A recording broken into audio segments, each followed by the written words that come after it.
Well, I don't know about you, but I feel like YouTube needs some more coffee making montages.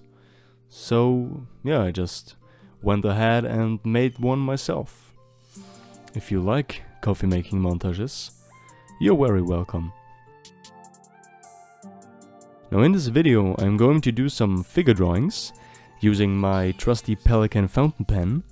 I did another video with this pen already. I did a review about it, it's linked in the upper right corner if you want to watch that. I tested it out mainly for drawings, but yeah, it's a really great beginner's fountain pen. It's so satisfying to write with, and it's also surprisingly good to draw with. And yeah, I mean, obviously I'm using it for drawings right now. I did some more detailed drawings in the review about it.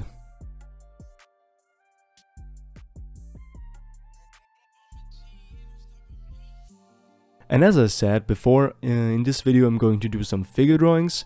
Why am I doing figure drawings? Well, first of all, for practice. And if you've watched another video of mine about figure drawing, I did one recently with a ballpoint pen.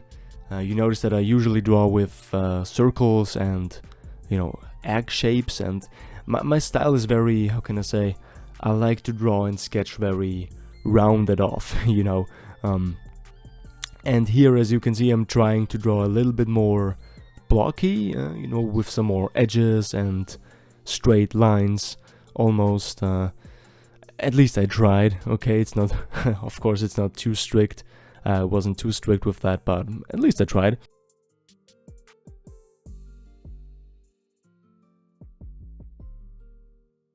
I'm a little bit more in the style of Bridgman. I have some books from Bridgman and I'm really impressed with his style. I think if you're into art, you've heard about Bridgman before. If you haven't, go check out some of his books. I mean, his most popular book, obviously, Constructive Anatomy. Really awesome, man. Go check it out. I think it's like, I don't know, it's a couple of bucks on Amazon.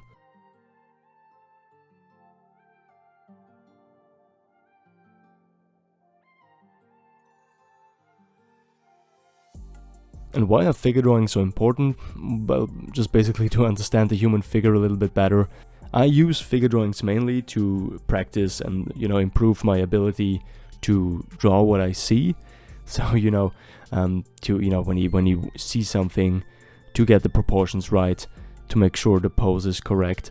And so that's the main focus of it. I'm not getting too detailed with it. Of course, I'm drawing some, you know, fingers and toes, but nothing overly detailed. It's just about getting everything down on paper the right size, the right proportions, and yeah, you can use it for all kinds of things.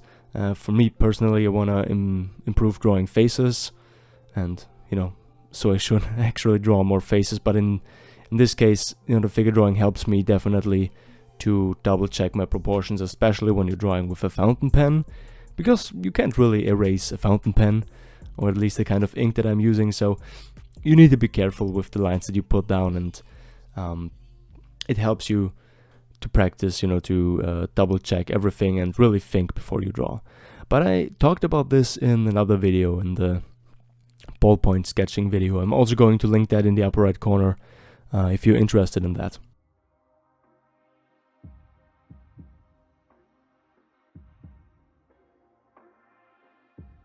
And I also think that the kind of blocky approach that I'm going for here really helps me with, you know, better understanding the certain layers of muscles, and you know how they've grown and how they connect and interact with each other in certain poses. I think that is you understand that a little bit better, at least for me, you know, when I'm drawing this a little bit more straight lines and blocky approach.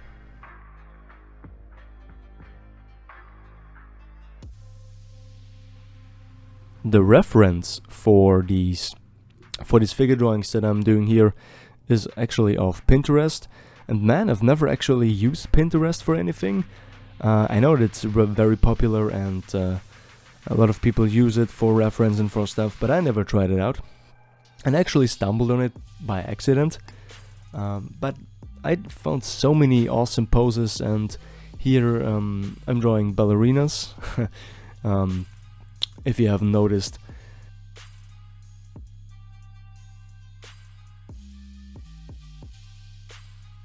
But there's just endless reference on Pinterest, so I think I'm going to check it out a little bit more in the future. And you know, especially for longer sketch sessions, you know, when you're filling up 4 pages at a time or something and you're sitting down for an hour or two, then you know, just drawing a few pages from Pinterest is enough for, you know, 1 or 2 days practice.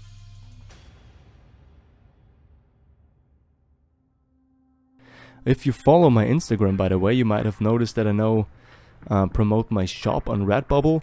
If you're interested in that, check it out, it's down in the description. Also, if you want to see some drawings that I usually don't post here on YouTube, or some older drawings when I didn't do art videos on YouTube yet, I also have a lot of those actually really good drawings that I'm kind of sad I didn't make a video about. They're up on Instagram. Check that out. Give me a follow if you appreciate my art. Yeah, I just love fountain pens and I love to draw with them, I love to write with them. I'm definitely going to get myself a second Muji fountain pen. I also did a video about emoji where I write some Japanese characters, some katakana and hiragana. I don't know, it's also linked in the upper right corner. And I will definitely get myself another Pelikan Twist Fountain Pen for work and for school. Because, you know, they're so cheap. I mean, it's a cheap plastic fountain pen. But it has a really nice nib and it's so satisfying to write with, as I said. Especially with this purple ink. I think it looks just awesome. It's fun, it's a fun pen. It really feels nice in your hand, even though it's kind of cheap. But just an awesome pen. And yeah, it's not that long of a video because the project wasn't that big, you know, just some figure drawings. So all that's left to say is please subscribe to my YouTube channel and give me the thumbs up if you enjoyed this video. Check out my Instagram and my Redbubble, it's down in the description. And yeah, I hope I will see you next time, okay? Bye!